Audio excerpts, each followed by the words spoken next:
안녕하세요. 오늘의 데일리 뉴스레터에 오신 것을 환영합니다. 멕시코에서 활동하던 카르텔 거물의 체포 후 갱단 세력 다툼에서 시작된 무장 폭력 사태가 잇따라 발생해 충격을 주고 있습니다. 사람들이 일반적으로 떠올리는 멕시코의 이미지와 실제 멕시코의 현실은 완전히 다르다고 합니다. 아름다운 해변과 흥미로운 역사, 풍부한 문화유산과 경이로운 자연 경관을 갖춘 멕시코는 수많은 관광지와 맛있는 음식으로 유명합니다. 하지만 치안 문제에서는 여전히 자유롭지 못합니다. 멕시코의 치안은 매우 좋지 않은 편으로 수년간 범죄율이 떨어지지 않으며 범죄 세력이 다른 곳으로 확장될 가능성을 가지고 있습니다. 멕시코의 마약 문제는 생각보다 더 심각합니다.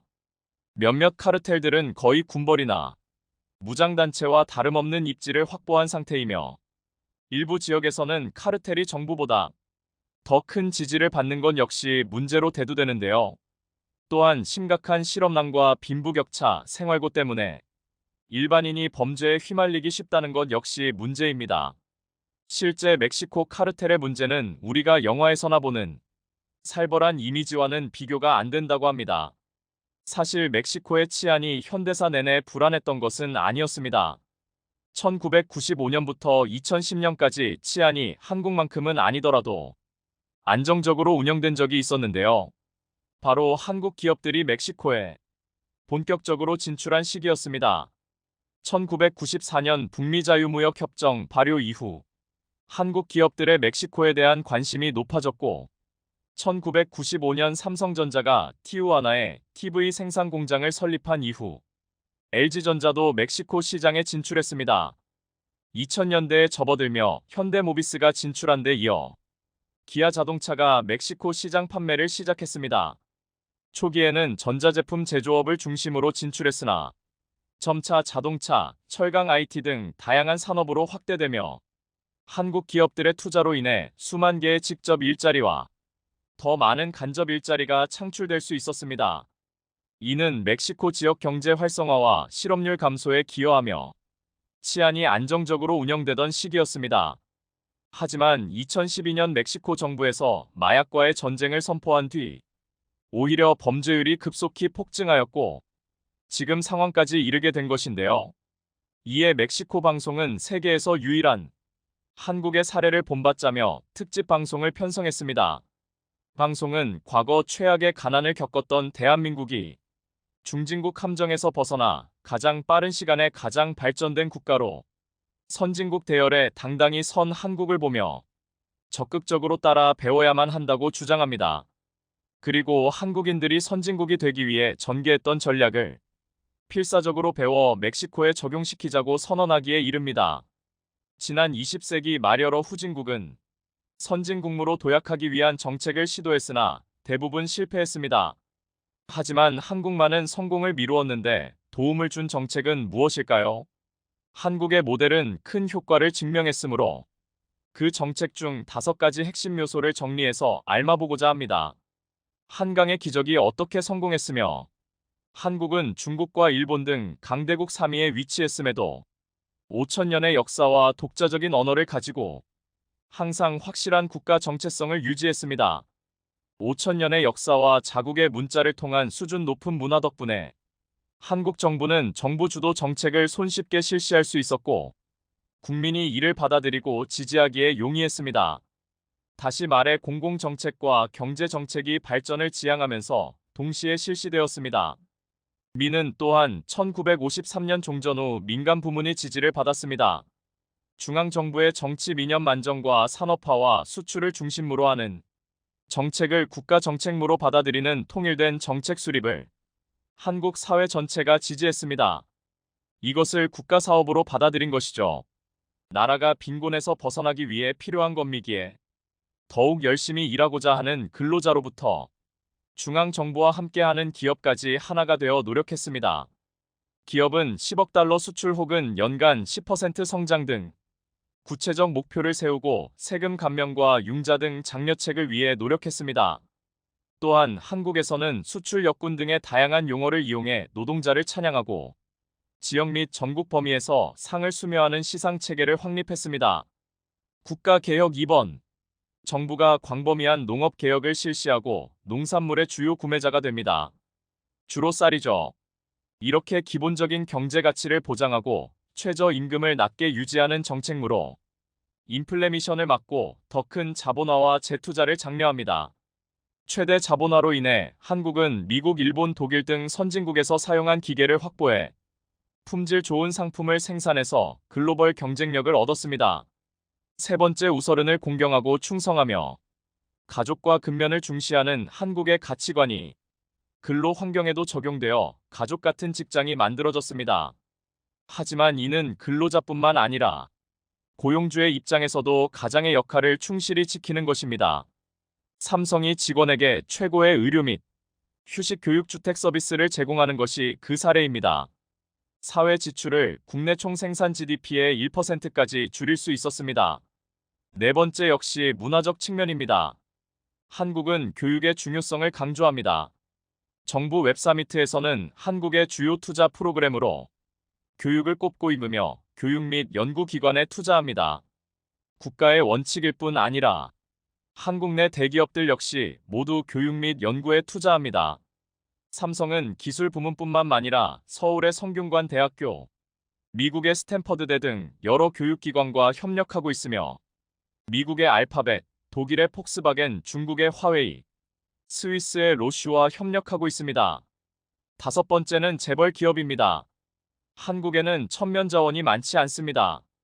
즉 대량 매너지나 광물 자원 미 업무, 해외 투자자들에게 매력적이지 않지만 그것 미 세계 시장에서 경쟁하는데 불리한 조건으로 작용하지 않습니다. 정부의 적극적인 개입으로 초기 국가 산업이 미국과 일본 등 정부의 투자를 받을 수 있도록 노력했습니다. 이로 인해 탄생한 재벌은 일가족의 지위로 다양한 분야에서 운영하는 대기업이라는 의미입니다. 이들은 역사적으로 정부의 후원 아래 한국 경제 발전에 앞장서는 역할을 담당해왔으며 삼성, LG, 현대 등이 탄생했습니다. 한국의 모델에서 이재벌 기업에 관한 문제가 과거와 현재 존재한 것은 사실이지만 이러한 경제적 모델이 단 40년 만에 극빈국에서 번머나 세계에서 가장 부강한 국가로 성장하는 데 기여했음을 부인할 수 없을 것입니다. 한국의 모델로부터 우리는 더 큰 수준의 발전과 삶의 질 향상을 미룰 방법을 배울 수 있을 것입니다. 멕시코가 한국처럼 치안이 안정되고 더욱 발전하기 위해서는 멕시코 방송이 제시한 것처럼 여러 분야에서의 종합적인 노력이 필요합니다. 하지만 이러한 변화들은 단기간에 이루어지기 매우 어렵습니다. 또한 정부, 시민사회, 기업 등 모든 사회 구성원들이 한국인처럼 협력하고 헌신할 때 가능해질 수 있을 텐데요. 한국을 따르더라도 멕시코의 문화와 사회적 맥락을 고려해 토크가 너무나 하고 싶었던 배우 이동욱 씨는 SBS에서 자신의 이름을 내걸고 실제 토크쇼를 진행했었습니다. 지난 2020년 1월 이 프로그램에는 그것이 알고 싶다로 잘 알려진 법의학자 유성호 교수가 출연해 이동욱 씨의 DNA를 분석한 적이 있었는데요. 그의 타액으로 DNA를 분석한 결과 북방계 코랴크인의 피가 흐르고 있다는 사실이 발견됐죠. 뼛속까지 한국인이라 생각했던 이동욱 씨에게 한국인에게는 1%도 나오지 않는 굉장히 드문 시베리아인의 피가 흐른다는 점이 꽤나 놀라웠습니다. 그런데 판초를 입고 타코를 즐기며 기타라를 연주하는 멕시코 땅끝마을 주민들도 자신들의 DNA를 검사해보면 그 결과에 깜짝 놀라고 맙니다. 왜냐면 자신들과는 전혀 관련 없을 줄 알았던 한국인의 DNA가 빼곡하게 발견되니까요. 세상에서 가장 위험한 국가 중 하나로 꼽히는 멕시코의 땅끝마을에서는 왜 한국인들의 DNA가 발견되는 것일까요? 미국 바로 밑에는 멕시코라는 국가가 있습니다. 많은 사람들에게 이 멕시코 하면 떠오르는 것은? 이라고 물어본다면 아마 축구와 데킬라, 타코, 판초 등을 떠올리실 텐데요. 그런데 무엇보다 멕시코가 유명한 것은 치안입니다. 사실 유명하다고 말하기도 못하지만 멕시코는 현재 전 세계에서 손꼽히는 위험한 국가로 알려져 있습니다. 세계에서 가장 부유한 미국이라는 시장과 국경을 접했다는 점, 그리고 위험한 약을 끊임없이 미국으로 공급하고 있는데 이 이권을 노린 카르텔의 충돌은 늘상 뉴스에 등장하죠. 그런데 12.0km나 떨어진 멕시코에서 다짜고짜 지난 2019년 한국의 날을 제정해버렸습니다. 왜 그랬던 것일까요? 칸쿤이라는 하늘이 내린 휴양지를 품은 멕시코의 동남부 끝단에는 유카탄주가 있습니다.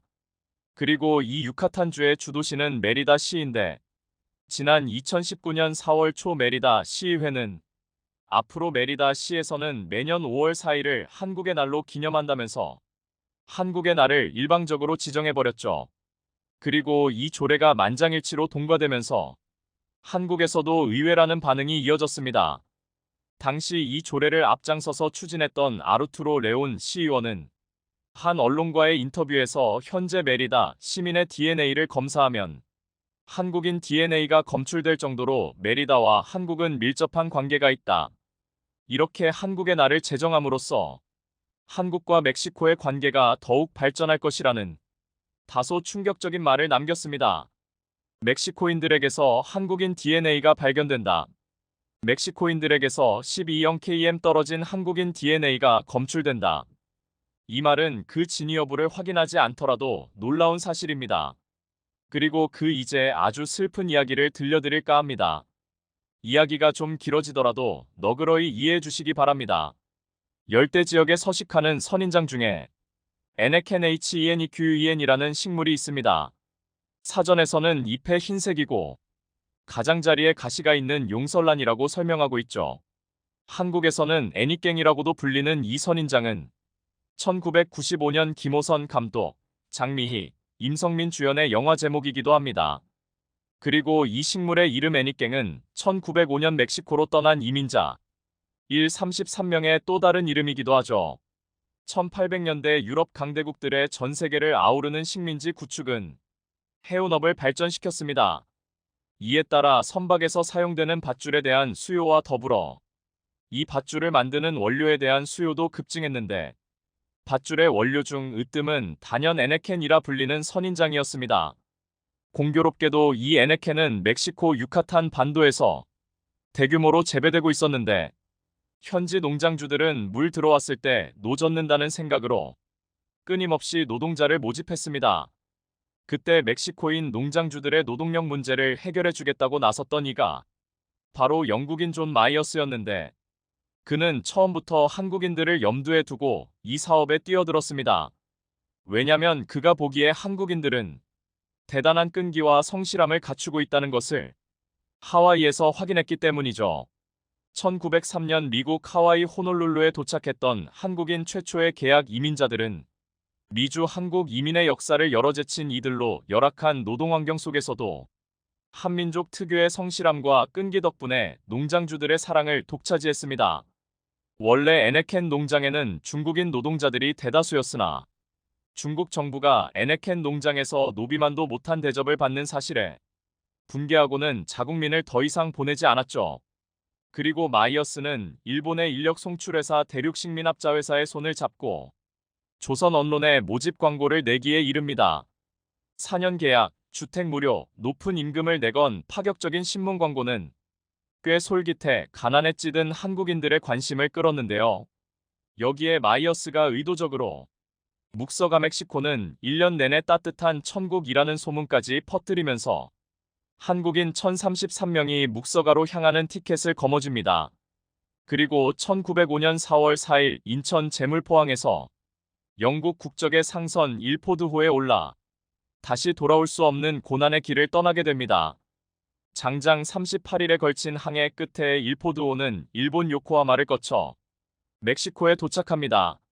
한 달이 넘는 긴 항해 동안 아이 2명과 어른 1명이 숨지고 아이가 1명 태어나 모두 31명이 멕시코에 도착했는데요. 이들은 25명씩 무리를 나눠 유카탄 반도 메리다의 에네켄 농장에 배치됩니다. 도착한 첫날 그들은 자신들이 속았다는 사실을 깨닫습니다.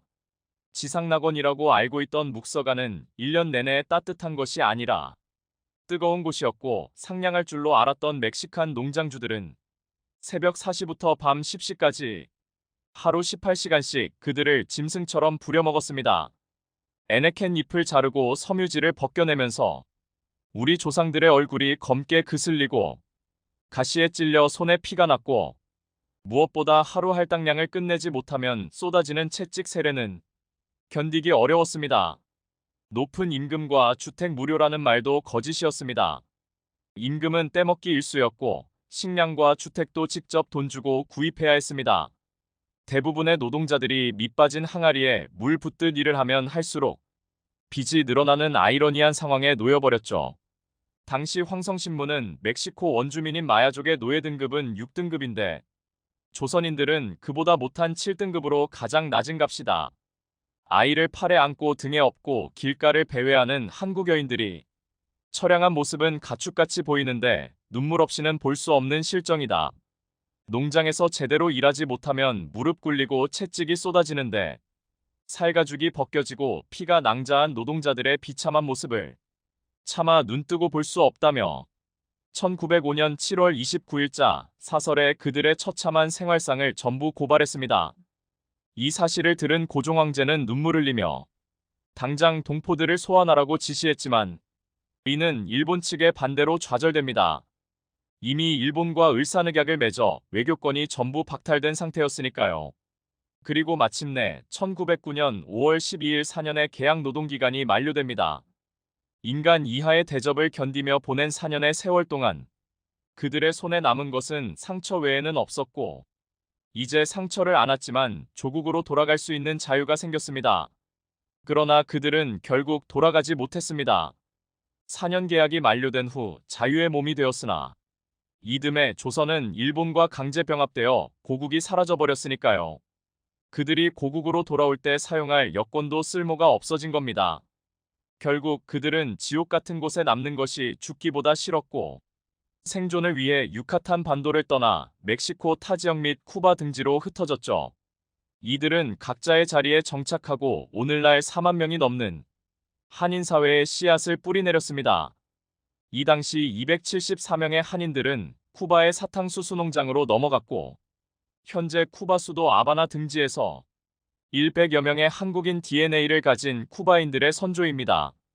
국가보훈처와 독립기념관이 작성한 멕시코 쿠바 지역 독립운동 사적지 실태 조사 보고서에 따르면 이때 남은 애니깽은 자신들의 고생을 절대로 대물림하지 않겠다면서 후손에게 모국어를 가르치고 정체성 확립을 위해 가는 곳마다 한글 학교를 설립했습니다.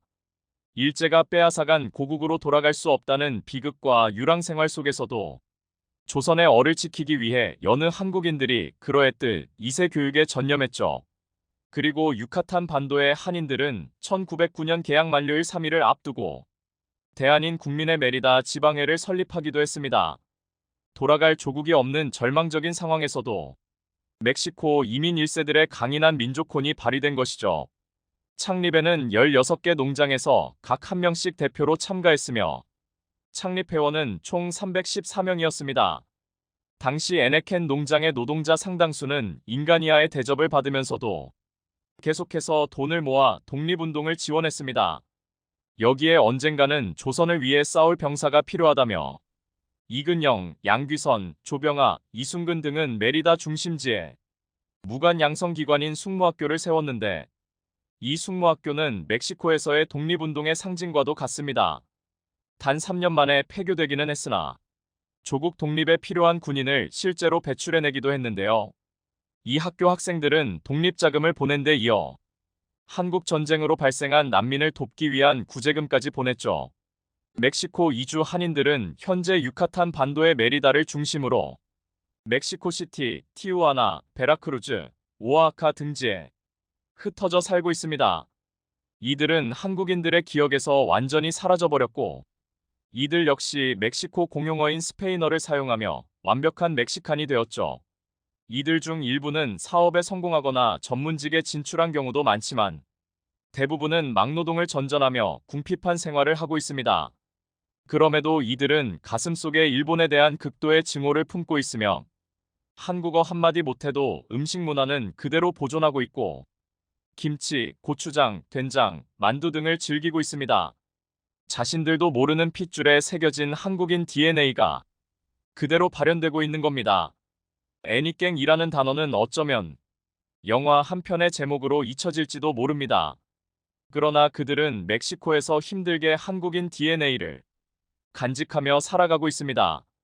비록 한국어가 아닌 스페인어를 쓰고 있고 멕시코 국적을 가지고 있지만 이들은 절대로 잊혀져서는 안 될 우리의 아픈 역사입니다.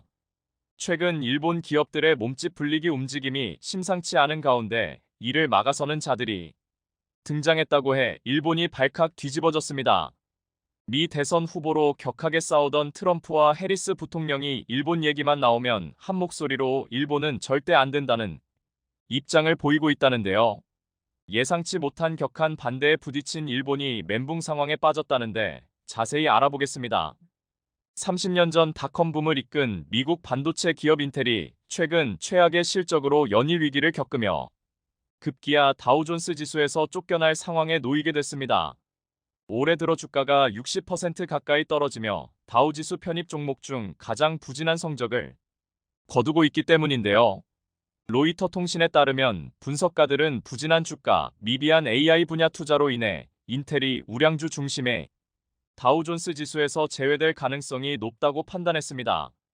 실제로 현재 인텔 시가총액은 약 850억 달러로 1000억 달러 밑으로 내려앉으며 세계 10대 반도체 기업에서 밀려난 지 오래입니다. 특히 엔비디아와 비교하면 2021년만 해도 인텔 매출이 3배 규모였는데 이제는 절반에 불과합니다. 상황이 이러니 인텔이 새로 하려던 파운드리도 동시에 급추락하며 일본의 라피더스 역시 마찬가지로 초긴장 상태로 정신을 못 차리고 있다고 하는데요. 인텔처럼 첨단 파운드리 개발 양산을 준비해온 라피더스의 상황도 암울해졌기 때문입니다. 블룸버그에 따르면 최근 인텔이 내놓은 자본 지출 개편안에는 파운드리 사업을 분리하고 반도체 공장 계획을 취소하는 방안이 매우 큰 것으로 확인됐습니다. 파운드리 제조정 관측이 흘러나올 정도로 인텔이 사업 재편을 고려하는 것은 수십 조 단위의 파운드리 투자 지속 여부에 대한 의구심이 커졌기 때문입니다. 사실 인텔은 불과 얼마 전까지만 하더라도 삼성을 제치고 2030년까지 세계 2위 파운드리 업체가 되겠다며 자신만만해 했었습니다. 그런데 이런 인텔의 파운드리 위기는 자체 반도체 역량 개발에 나선 일본 라피더스에 충격을 줄 거라는 관측입니다. 반면에 흔들리는 인텔 파운드리는 또 하나의 경쟁자를 제쳤다는 의미에서 삼성에게 반사이익을 가져다 줄 것으로 보이는데요. 그것도 그럴 것이 이미 반도체 전문가들은 인텔이 파운드리 사업에서 손을 떼야만 살 수 있다며 강력한 권고를 내놓고 있는 상황이었습니다. 투자 전문지 시킹알파는 인텔 경영진은 파운드리 사업에 미래를 걸고 있지만 재무 위기를 극복하기 위해 빠져나올 수 있을 때 나와야 한다고 강조했습니다. 인텔이 파운드리에서 의미 있는 매출을 거둘 시기는 2027년이지만 그때까지 버티기 힘들며 삼성과 경쟁할 수 있는 수준까지 기술력을 높이는데도 오랜 시간이 필요하다는 분석이 나온 겁니다. 그런데 이런 상황에 인텔이 야심차게 추진하고 있는 파운드리 1.8나노 공정이 최근 난항을 겪고 있다는 소식이 나오며 역시나 하는 분위기라고 하는데요. 지난 5일 로이터 통신은 인텔이 주문사인 브로드컴의 반도체 제조 테스트에서 실패했다고 보도했습니다. 반도체 설계 회사 브로드컴은 앞서 자체 칩 설계도를 보내 인텔의 최첨단 1.8나노 공정 등을 테스트했지만 대량 생산으로 전환할 수 없다는 결론을 내린 겁니다. 이렇듯 인텔이 크나큰 위기에 봉착하면서 43조 원 규모의 독일 공장 건설 계획을 중단하는 방안을 검토하면서 결국 뼈를 깎는 구조 조정을 하기로 결정했습니다. 심지어 IPO를 추진해온 프로그래머블 칩 사업부를 매각하기로 하는 등 사태의 심각성을 여실히 드러냈습니다. 그런데 인텔이 계속해서 일본과 손잡으려 하면서 스스로 추락의 길을 좌초하고 있는 상황인데요. 그것도 그럴 것이 인텔이 나락으로 가게 된 원인 중 하나가 바로 일본과의 협력 때문이라는 지적이 있었기 때문입니다. 하지만 이런 분석에도 불구하고 인텔은 일본 정부와 반도체 칩 연구센터를 설립하기로 하면서 영원히 회복할 수 없는 길에 접어들었습니다. 니케이에 따르면 일본이 반도체 칩 제조 장비 및 소재 산업 육성을 위해 인텔과 함께 연구 개발 시설을 완공하기로 하는 등 이곳에 극자외선 리소그래피 장비가 도입될 것으로 알려졌습니다. 현재 최첨단 반도체 양산에 필요한 EUV 노광 장비 네덜란드 반도체 장비 업체 ASML이 독점 생산하고 있는데 여기에 도전을 하겠다는 겁니다. 이를 위해 인텔과 일본 산업기술종합연구소는 수백억 엔을 투자해 35년 뒤 연구개발 거점을 설립하는 것을 목표로 삼고 있는데요. 반도체 업계가 EUV 장비를 공동으로 사용할 수 있는 일본 최초의 시설이 될 것으로 보입니다. 일본 산업기술종합연구소가 연구개발 거점의 운영 주체가 되고 인텔은 EUV 노광 장비를 사용한 반도체 제조 노하우를 제공하겠다는 겁니다. 이에 따라 최근 불어닥친 인텔의 위태로움이 조만간 일본 반도체 업계까지 번질 것으로 보이는데요. 그런데 심지어 최근 일본이 중국에게까지 때려맞게 생겼다는 소식이 전해지며 또 한 번 놀라게 했습니다. 미국이 일본에게 대중국 반도체 제재 강화 동참을 압박하는 가운데 중국이 추가 제재를 하면 심각한 경제 보복에 나서겠다고 일본에 직접적으로 경고한 겁니다. 블룸버그 통신은 최근 중국 고위 당국자가 일본이 중국 기업에 대한 반도체 장비 판매 및 유지 보수를 추가로 제한하면 심각한 경제 보복을 하겠다고 여러 차례 전했다고 보도했습니다. 이에 도요타가 일본 정부 관계자들에게 비공개 중국이 새로운 반도체 제재에 대응해 자동차 생산에 필수적인 핵심 광물 접근을 차단할 가능성이 있다고 우려의 목소리를 냈다고 합니다. 그런데 미국 차기 대통령 후보인 트럼프와 카멀라 해리스 부통령이 경기를 일으킬 정도로 일본 기업의 반기를 들며 그 어느 때보다 더 단호한 입장을 보이고 있다고 하는데요. 로이터 통신에 따르면 일본 제철이 미국 대표 철강회사 US 스틸을 인수하는데 엄청난 반대의 목소리를 내고 있는 중입니다. 해리스 부통령은 US 스틸은 미국인이 소유하고 운영하는 기업으로 남아있어야 한다는 바이든 대통령의 입장에 완전히 동의한다고 말했습니다. 앞서 바이든 대통령도 해리스 부통령에 앞서 한 연설에서 US 스틸은 미국 회사로 남아있어야 한다며 자신의 기존 입장을 재확인한 바 있습니다. 여기에 더해 공화당 대선 후보인 트럼프 역시 일본 제철의 US 스틸 인수 소식에 대해 기껏 철강 산업을 살려냈는데 US 스틸이 일본에 팔린다니 끔찍한 이야기라면서 즉각 저지할 것이라며 공개적으로 반대했습니다. US 스틸은 1901년 피츠버그에서 설립돼 미국이 경제 군사 면에서 세계 초강대국으로 성장하는 과정을 함께 한 상징성 있는 제조업체인데요. 그런데 작년 12월 조각량 세계 4위 업체인 일본 제철이 US 스틸을 약 20조 원에 매수할 계획을 발표했지만 미국 내 반발이 엄청난 상황입니다. 그런데 사실 일본 철강 산업의 일본 제철과 합병을 발표한 US 스틸에 대해 혁신도 발전도 없는 미국 철강 산업을 대표한다는 이야기가 나오는데요. 지난 1901년에 기업이 설립되었을 때 US 스틸은 세계에서 가장 큰 기업이었고 3분의 2가량의 미국의 철강을 생산했었습니다. 하지만 오늘날 US 스틸은 미국의 철강 생산량의 12%만 책임지고 1955년 당시보다 3분의 1가량의 철만 생산하고 있는 상태입니다. 이렇듯 US 스틸의 사례는 쇠퇴한 미국 철강 산업의 예를 방증합니다.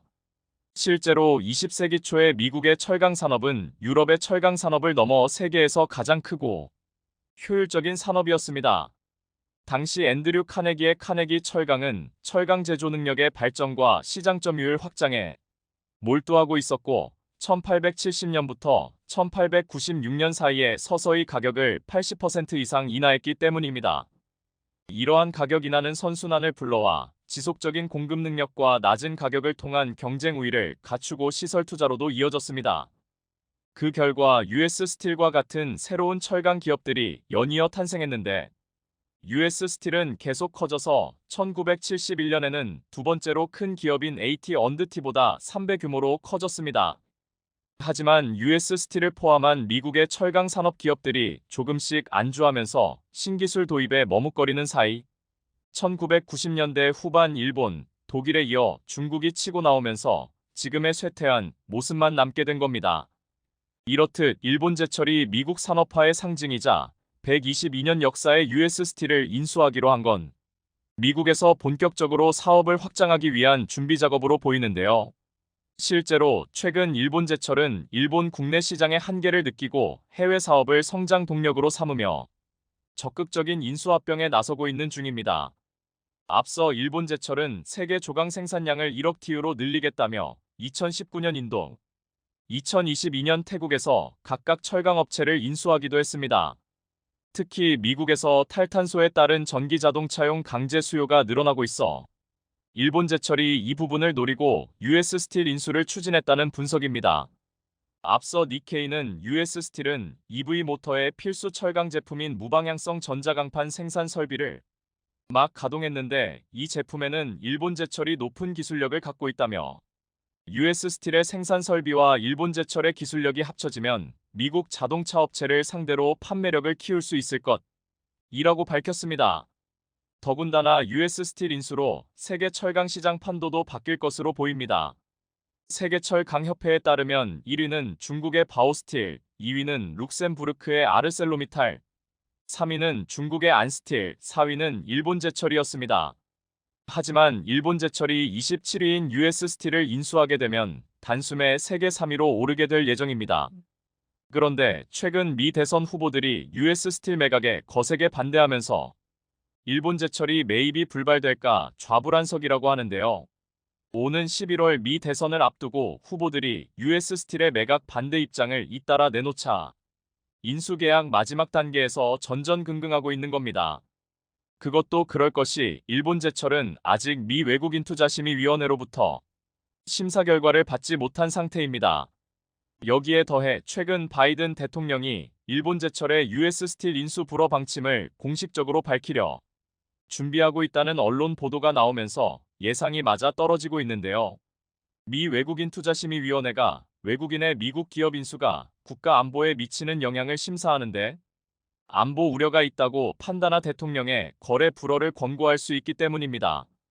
일본제철과 US 스틸은 작년 12월 심의를 요청했고 백악관은 당시 미 안보에 미칠 영향을 면밀히 검토하겠다는 입장을 밝혔었습니다. 하지만 현재 미 정치권에서 여야를 막론하고 일본제철의 US 스틸 인수에 거세게 반대하고 있어 일본의 계획이 물거품이 될 것으로 보이는데요. 일본의 계속되는 헛발질, 과연 어떻게 종결될지 관심 있게 지켜보겠습니다. 일본이 수십 년 동안 독도를 두고 우리 땅이다 라고 외치던 상황이 이제는 마치 자기들이 주인이라도 된 것처럼 아주 슬금슬금 독도 근처로 기어들어오고 있습니다. 아니, 어디서 이런 뻔뻔함을 배우고 왔는지 기가 막힐 노릇인데요. 광복절을 사흘 앞둔 작년 8월 12일 독도 동남쪽 영해 20km 지점에 일본 해상자위대 소속 소해함 한 척이 출몰한 사실이 뒤늦게 밝혀졌습니다. 더 충격적인 건 독도 인근 영해까지 접근한 건 최근 5년 동안 처음 있는 일이었으면 마치 자신들의 동네라도 되는 듯 나흘에 한 번꼴로 독도 인근 해역을 드나들고 있었다는 것입니다. 하지만 더 큰 문제는 일본 군함이 독도 해역 20km 앞까지 침범하며 도발을 이어가고 있었는데도 우리 정부는 이 사실을 공개조차 하지 않았다는 것입니다. 조용히 덮으려는 것인지 아니면 너무 바빠서 잊어버린 것인지 합참은 그저 러시아 군함을 따라오던 일본 군함이 독도 인근을 지나갔던 것이라고 밝힐 뿐이었는데요. 사실 이게 더 화나게 만드는 이유가 뭐냐면 단순히 러시아 군함을 따라가다가 들른 게 아니라 작년과 재작년 동안 일본 군함이 80번 이상 독도 주변에 출몰했고 올해만 해도 벌써 60번 가까이 등장했다는 것입니다. 뭐 거의 출석 체크급이며 마치 독도 투어라도 하는 듯한 모습으로 내가 내 집 마당을 자주 지나다니는데 그게 무슨 문제야? 라고 말하는 것과 똑같았는데요. 하지만 정작 우리 군의 올해 독도 방어 훈련은 역대 최소 규모 수준이었던 것으로 확인됐습니다. 게다가 훈련 계획이 내려온 시점이 공교롭게도 올해는 이상하게 독도 방어 훈련 계획조차 없다는 보도가 나온 바로 다음 날이었습니다. 우리 군은 지난 2013년 상반기 훈련엔 수상함 5척과 항공기 3대가 동원됐고 2019년까지 최소 5척에서 16척의 수상함이 참가했습니다. 공군 항공기도 빠지지 않았고 해경 특공대와 해병대, 해군 특전대대가 적의 독도 상륙을 막는 훈련을 했는데요. 그러나 최근부터 독도 방어 훈련이 수상함은 45척으로 줄어들더니 항공기는 2023년 하반기 훈련에서 딱 한 번, 1대가 동원됐습니다. 코로나19로 훈련 규모가 축소됐던 2020년, 2021년을 제외하면 역대 최소 규모였는데요. 특수전 부대가 훈련에서 빠졌다는 건 육상에서의 독도 방어를 오로지 독도경비대에만 맡기겠다는 것이고 독도를 점령당했을 때 이를 탈환하는 훈련에 대해선 한 번도 실시하지 않았다는 걸 의미했습니다. 급기야 해군은 3급 기밀이라며 훈련 내용과 규모, 심지어 훈련이 지속된 시간조차 함구했습니다. 이에 군 전문가들은 일본의 해군력이 강하기 때문에 만약 일본이 독도를 전격적으로 점령하려고 한다면 우리나라의 대응이 굉장히 제한적일 수밖에 없다. 이런 상황에서 우리 군이 독도 방어에 대한 충분한 대비를 하지 못한다면 치명적인 안보 공백이 생길 수 있다. 더욱이 최근 독도 주변 해역에서의 일본 자위대의 활동 빈도가 높아지는 것은 단순한 우연이 아니라 전략적 의도를 가지고 계획된 것일 수 있다. 일본 정부는 독도에 대한 영유권 주장을 국제사회에서 꾸준히 제기하고 있으며 이러한 해군 활동은 자신들의 주장을 뒷받침하기 위한 일종의 사전 작업으로 해석될 수 있다. 국제사회에서 독도 문제를 부각시키고 이슈화시키기 위한 계산된 움직임이라는 분석이 나오는 이유다. 라고 경고했습니다. 아니나 다를까 일본은 우리 군의 축소된 훈련을 아주 대놓고 비아냥거리며 도발까지 서슴지 않았는데요. 지난 27일 일본 방위상의 기하라 미노루는 다케시마가 역사적 사실에 비추어도 국제법상으로도 분명히 일본 고유의 영토라는 것을 감안하여 한국의 훈련은 도저히 용납할 수 없는 사실이다. 라며 이번과 같은 유사한 훈련을 포함 그 어떤 훈련도 일절하지 않도록 강하게 항의했습니다. 마치 독도 방어 훈련? 어림도 없다. 독도는 우리 땅이니까 그런 훈련 하지 말아라며 나흘에 한 번꼴로 독도 근처를 들락날락하는 존재감을 뽐낸 것입니다. 심지어 일본은 2025년도부터 지역 중학교 교과서에 한국은 근거 없는 강제징용 노동자 문제를 끌고 오고 있으며 독도를 불법 점거했다. 는 내용을 기재하며 왜곡된 역사를 가르치려 하고 있는데요. 일본이 독도에 대한 주권을 주장하면서 한국의 방어 훈련까지 간섭하려는 태도를 보이고 있는 현 상황에서 이 교과서가 검정을 통과했다는 사실은 일본 정부가 이를 묵인했다는 것과 다름이 없었습니다. 하지만 이러한 일본의 만행을 응징이라도 하듯 조용히 준비하는 이들이 있었습니다. 작금의 정부도 아니었으며 군도 아니었습니다. 독도는 우리의 영혼이 담긴 땅이며 그 어떤 도발에도 넘을 수 없는 장벽이 될 것이다라. 는 것처럼 70년을 거슬러 올라가 그것을 더욱 상징적인 순간으로 보여준 그녀들이 있었으니 바로 제주 해녀들이었습니다. 이분들 절대 평범한 해녀들이 아니었는데요. 수십 년 전 독도에서 물질을 하며 영유권 수호에 누구보다 앞장섰습니다. 당시 독도 의용수비대 막사를 지을 통나무를 무트로 밀어주기도 했고 독도경비대원 부식을 실은 경비정이 높은 파도에 배를 대지 못하자 헤엄쳐 보급품을 나르기도 했으며 독도경비대가 있던 동도에 물이 동인하자 독도의 유일한 식수원인 물골로 가는 험난한 998개 계단을 매일 같이 오르내리기도 했습니다. 제주 해녀들의 첫 독도행은 1935년으로 거슬러 올라갑니다. 독도 바다의 수산자원을 탐냈던 일제는 민간어업조합의 제주해녀를 독도에 보내 수산물을 수탈해 갔는데요. 1945년 광복 이후에도 일본 어선과 순시선은 수시로 독도 바다를 드나들었습니다. 그 후 당시 사람이 살지 않았던 독도에는 1953년부터 1956년까지 4년 동안 제주해녀들의 원정 물질이 본격화되었습니다. 한국 전쟁이 끝날 무렵인 1950년대 초부터 1970년대에는 독도 의용수비대와 울릉도 어민들의 요청으로 매년 수십 명씩 독도어장에서 미역과 전복 등을 채취하면서 대한민국 영토 독도의 영유권 강화에 기여했습니다. 이번에 다시 우리 땅 독도 수호를 위해 독도 바다로 돌아온 제주해녀 7명 중 특히 50여 년 만에 돌아온 장영미 69와 박영실 66해녀가 그 주인공이었습니다. 그녀들은 마치 고향에 돌아온 듯 독도 바다에 다시 잠수하며 여전히 해산물을 채취했고 독도 수호의 정신을 되새기기 위해 태극기를 펼쳐 보이며 대한민국의 주권을 독도에 꽂았습니다. 선배 해녀들을 따라온 막내 해녀 정희선 씨는 70년 전 독도 어장을 부지런히 누볐던 선배 해녀들처럼 너무 벅차고 가슴이 뭉클했다며 우리 땅 독도를 지키는데 제주 해녀들이 큰 보탬이 됐다는 사실이 너무 자랑스럽다고 말했습니다. 그들은 단순히 해녀들이 독도 바다에서 미역과 전복을 채취하는 것이 아니라 이곳이 누구의 땅인지를 전 세계에 각인시키는 퍼포먼스였다. 그녀들은 말없이 독도는 한국의 땅이라는 것을 세상에 알렸고, 그녀들이 바닷속의 잠수의 태극기를 펼치는 순간 그 모습은 대한민국 국민들에게 깊은 자부심을 안겨주었다. 군사력으로 독도를 지킬 수도 있지만 국민들의 끊임없는 노력과 독도에 대한 애정이야말로 진정한 방패가 될 것이라는 메시지를 전한 것이다. 이는 단순히 상징적 의미를 넘어서 우리의 주권이 결코 흔들릴 수 없다는 것을 몸소 보여준 것이나 다름없다. 라고 말해 많은 박수갈채를 받았습니다. 또 다른 전문가들은 이러한 활동이 일본의 주장에 대한 강력한 반박이자 국제사회에서 독도의 영유권을 더욱 굳건히 다질 수 있는 중요한 사례로 평가했는데요. 그녀들이 국가를 위해 총을 든 군인이 아니지만 그들의 헌신은 총을 든 군인 못지않게 우리의 국경을 지키는 일에 큰 기여를 한 것이다. 그 누구보다 진정한 용기와 헌신을 보여준 해녀들의 독도 수호 활동은 그 자체로 세계에 자랑할 만한 대한민국의 위대한 순간이다. 라고 강조했습니다. 이 사건은 일본에게도 큰 충격을 안겨주었습니다. 일본의 주요 언론들은 일본의 군함 도발은 일본 정부가 생각한 것과는 전혀 다른 결과를 낳았다.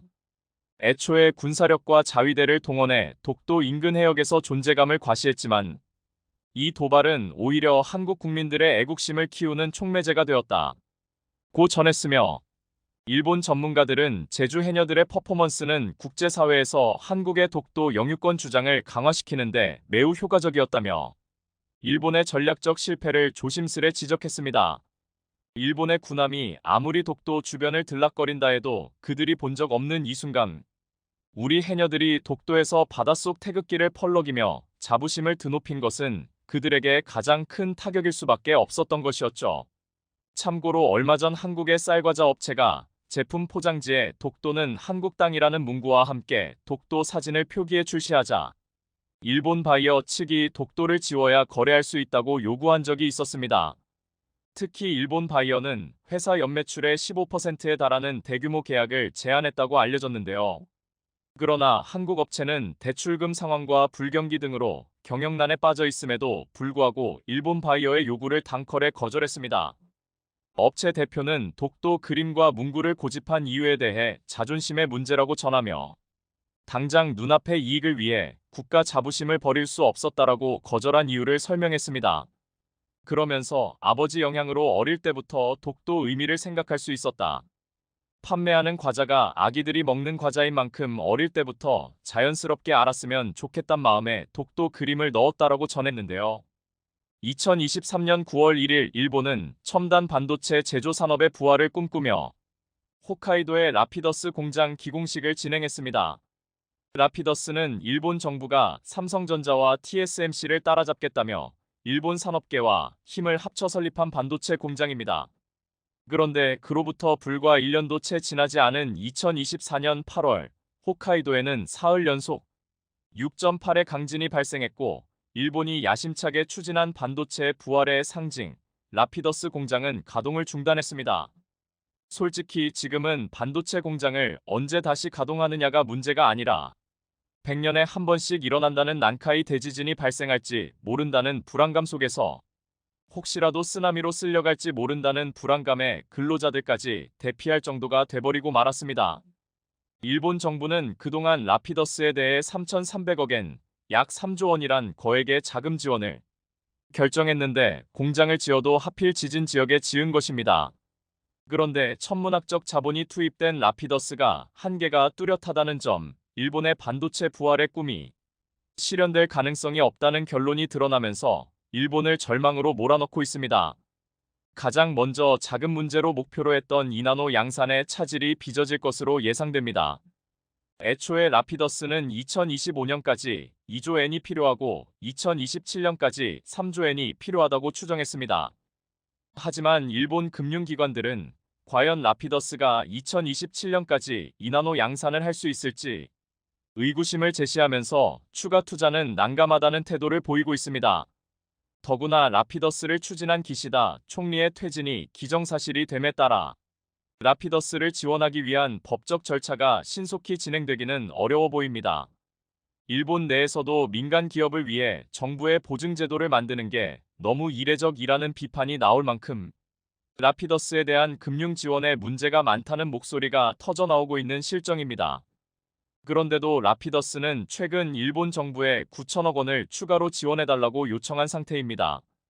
이미 8조 5천억 원이 넘는 돈을 지원받았고 뚜렷한 성과도 없는 기업이 말입니다. 아무리 자국 기업이지만 이쯤 되면 일본 국민들 입장에서도 정말 뻔뻔하다라는 느낌을 받을 텐데요. 라피더스는 미국 IBM에서 기술을 이전받아 회로 선폭이 2나노미터에 해당하는 반도체 생산 기술을 개발하고 있지만 일본 금융권조차 라피더스는 성과가 전혀 없다며 추가 대출에 난색을 표하고 있는 상황입니다. 결국 일본 정부가 나서 국가가 보증을 하는 방식으로 라피더스가 대출을 받을 수 있도록 지원하는 법안을 구상 중입니다. 하지만 전문가들은 라피더스가 일본 정부를 통해 자금을 조달한다 해도 TSMC와 삼성전자 등 글로벌 기업과 경쟁하는 것은 불가능이라고 분석하고 있습니다. 현재 일본 반도체 생태계는 소재, 부품, 장비를 비롯한 낸드 플래시 메모리 생산 기업을 중심으로 형성돼 파운드리 분야 양산 경험이 전무하기 때문입니다. 파운드리 경쟁력의 핵심은 양산 노하우지만 일본은 현재 소부장과 낸드 플래시 기업 외에 파운드리와 관련한 첨단 반도체 공정 기술력과 전문성을 보유한 인재가 거의 없는 게 사실입니다. 그런데 급기야 시작한 지 얼마 되지도 않았고 천문학적인 투자가 아직도 이뤄지고 있는 이 와중에 일본 언론들 사이에서 라피더스가 추진 중인 2나노미터 개발 계획조차 실패로 끝날 것이라는 보도가 잇따라 충격을 주고 있습니다.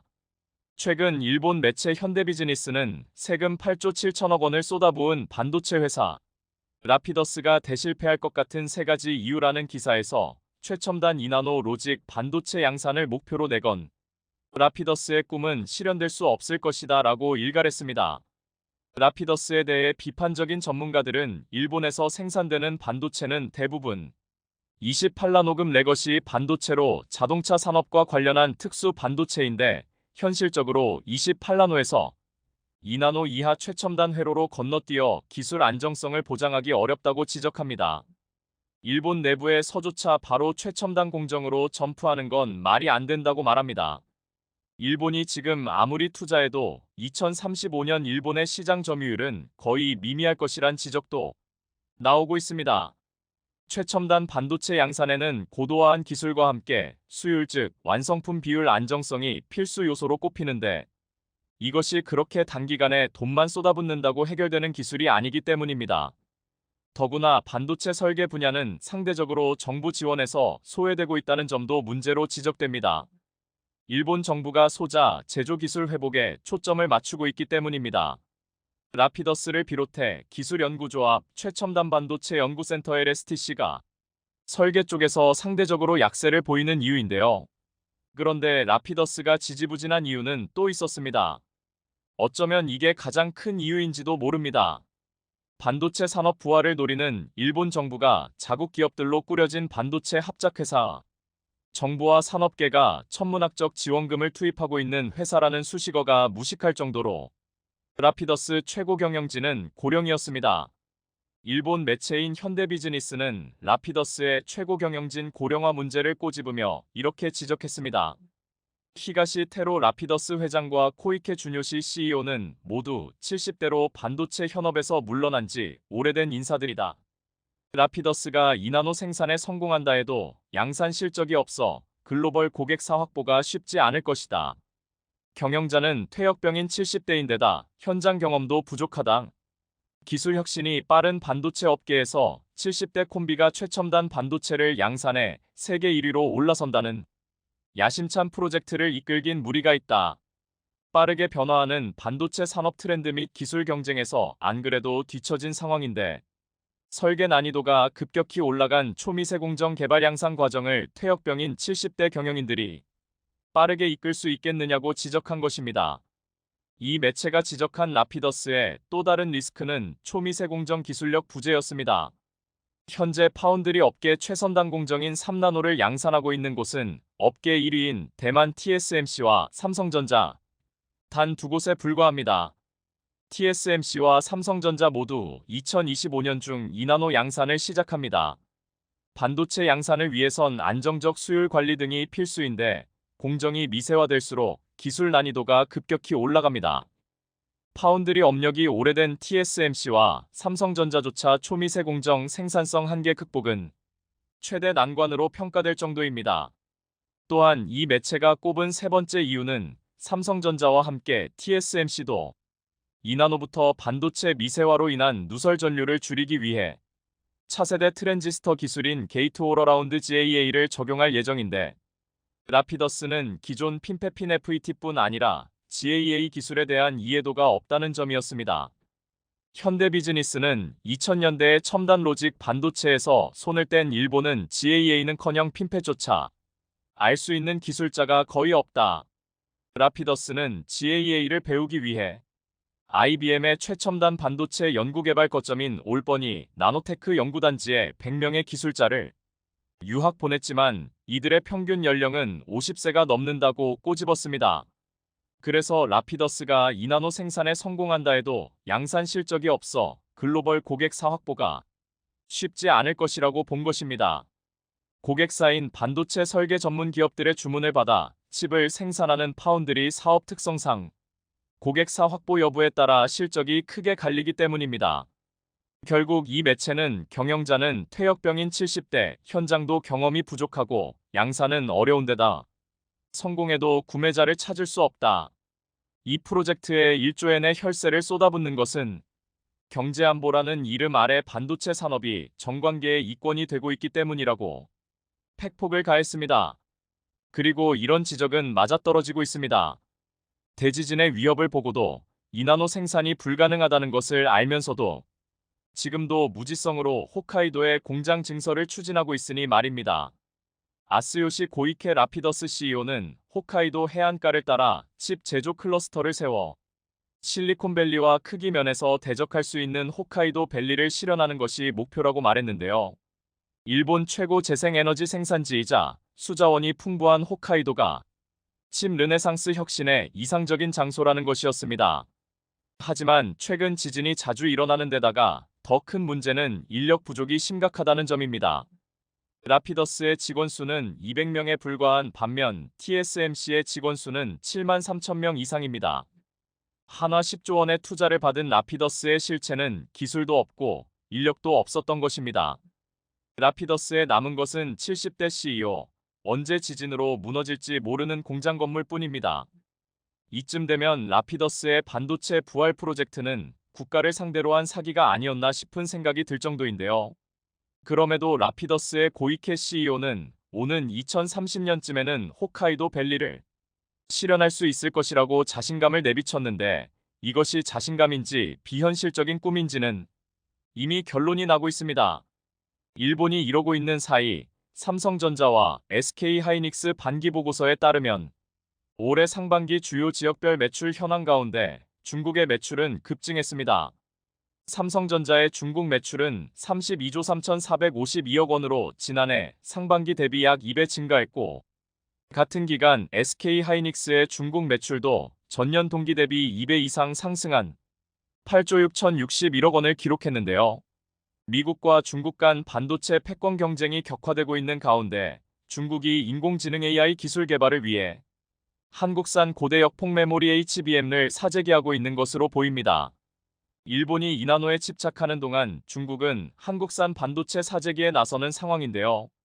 한국 반도체 기업들은 돈을 쓸어담는 모습을 보며 반도체 산업을 부활시키겠다던 일본이 어떤 생각을 하고 있을지 궁금해집니다.